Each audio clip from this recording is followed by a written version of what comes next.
You and me, we ain't nothing alike. Let's set the record straight. Those words you say, they hold no weight, they like. Let's set the record straight. You'll never break the man before you're out.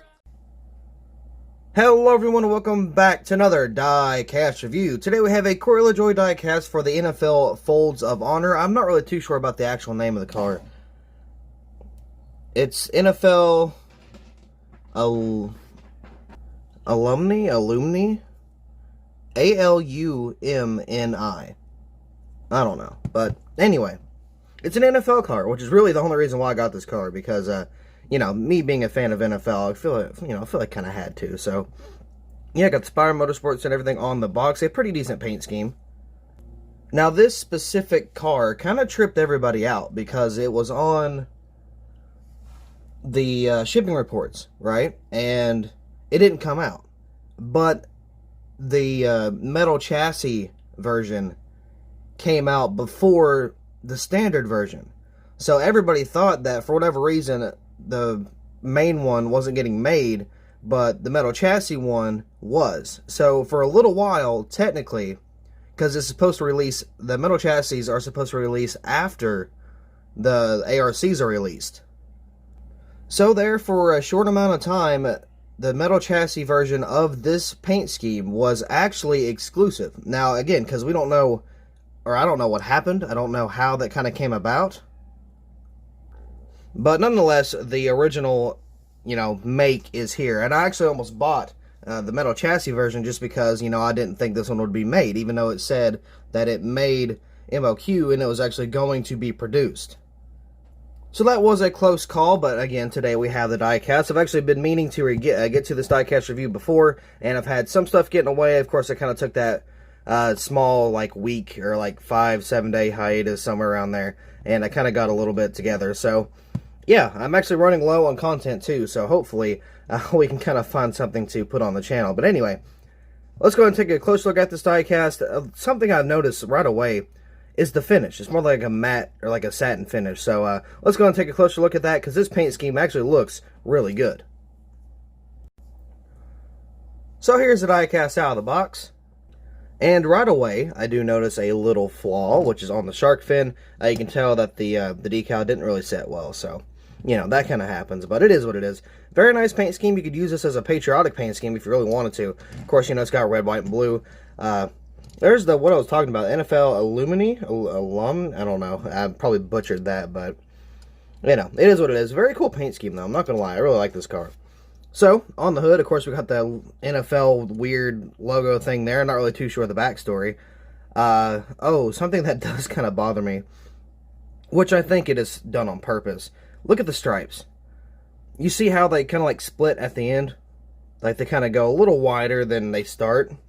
Yeah, I'm not a fan of that. I think it's supposed to be that way, but, you know, because you can see here, the stripes are perfect. You know, they're not, well, they're a little shifted, but I think that's like an actual, like, decal error. But either way, you can tell the lines are straight, and then these here, they kind of stretch out a little bit towards the bottom.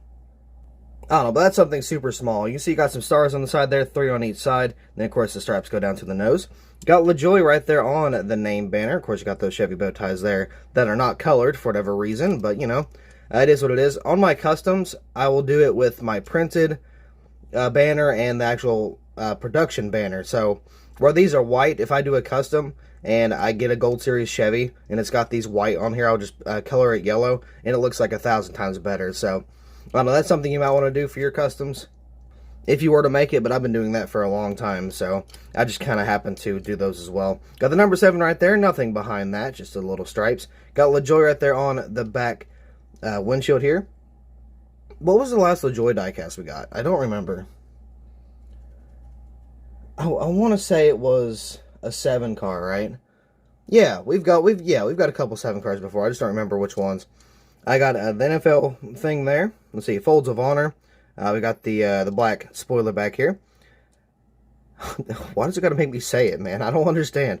NFL over there, NFL, I'm just going to say alumni.org/FOH.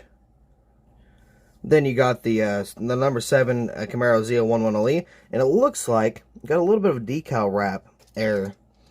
So you can see on the back here, you can see where it ends, and then it kind of, oh, if I can focus, then it kind of goes onto the spoiler back here. So I might be able to take care of that. I don't know where my X-Acto knife went, which is probably not a good... Oh, I found it. Okay. So I'm going to attempt to remove that. And if I fail, you'll see it. And if not, we'll be all good. Alright, so I was actually able to manage to scrape some of that off, as you can tell. It does look a lot better. There's a little bit of scraping, but I mean, I can always kind of touch that up. But I did fix the decal on that, so yeah, we're good. We're all good to go. Got folds of honor right there. Of course, you got a little bit of decal bubbling. That's just, you know, of course, you know, good old Lionel quality. Got the little triangle for the folds of honor there. Got the stars in it, of course. It's supposed to resemble the American flag, where you can fold in a triangle, and it has the blue with the stars, of course. You know, that's kind of what's left. Got this little swoosh design going on down the side. I kind of like that. I'm not going to lie. It's a decent little design there. Got the NFL logo there. Again, got the Academy underneath that, though. It's something I haven't seen just yet. Got the number 7. Got some more 3 stars there. Let's see. You got the NASCAR race car logo. NASCAR Cup Series, of course. And we got a whole bunch of contingencies right here, which, I mean, they're not really contingencies, technically. Some of them are, but some of them are just sponsors that they kind of threw there as a contingency, I guess you could say. So let's go ahead and kind of read these off. Muto, maybe? I haven't really seen that sponsor before. NASCAR Cup Series, of course. Can't really read that one. Mechanics Wear, Circle B Diecast, Comedic, Sherman-Williams, Marwin Sports, and Schluter Systems, of course. Moving on to the front here, we got the number 7, and of course you got these stripes that I really not... I don't appreciate how they kind of split at the end. That's not really my thing, but you know, it's fine. You got Sunoco down there as well. But yeah, this is pretty much all for the paint scheme. Very nice, just, you know, again, just the scheme in general. It looks really good. I don't know where this was ran, but I believe the 77 also ran this paint scheme. I could be wrong, but I think I saw it somewhere. Unless that was just somebody who did something fantasy-wise. But either way, yeah, this paint scheme is really nice. I don't think this will get rare. You know, like the Corey Lajoie, what was it? The Scooby-Doo car, I believe. I think Lajoie ran that one. But anyway, I don't think it's going to get rare like that. It shouldn't anyway. Because, I mean, it's just an NFL car. Not a lot of people really enjoy NFL when it comes to just having like a crossover for NASCAR. Which, I mean, we've had a couple crossovers before. Of course, we had Monster Jam. Now we're getting WWE. And now, or before, we've gotten NFL and stuff like that. So, the whole SummerSlam paint scheme is going to be really cool. I think, was it Lajoie that also had that scheme or not? Yeah, I think Lajoie is also running that SummerSlam scheme, which, I mean, I'm not a wrestling fan myself. I haven't watched any type of wrestling at all since... Oh, well, it was whenever Jeff Hardy and CM Punk had that cage match, and, of course, that was like, whoever loses gets booted out of WWE, and, of course, you know, Hardy lost, and I think that was the last time I watched WWE, because Hardy was my favorite. He really was, and I've got a couple, like, figures of him, but, I mean, dude, I was such a Hardy kid as a little toddler, dude. I was so into WWE, it was insane. I had, like, his sleeves and everything. I went as him for Halloween one year. I had my face painted, all kinds of stuff, man. It was crazy, but, yeah, definitely missed those days, for sure. But now WWE is just, I mean, it's not nowhere near what it used to be. Not only that, growing up, realizing that it's staged does not help either. I mean, you can, like, if you grow up, you can really notice how some of the stunts. You can notice, like, when they kind of hit each other, they'll do certain things that look like they hit each other and they didn't. Some things are real. Some things, or some performances are actually legitimate. But a good, like, 70 to 80% of it is staged. So I'm not really, you know, of course, growing up as a kid, you're not like, oh, yeah, this is fake. You know, you're going to believe pretty much everything you see as a kid. You know, that's just kind of how it goes.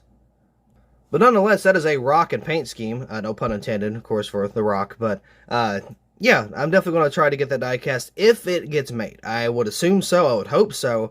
But if not, you know, maybe I can find a template somewhere and make it either way. But with that being said, that'll be all for this diecast review. So thank you all so much for watching. I hope you all enjoyed, and I will see you in the next video.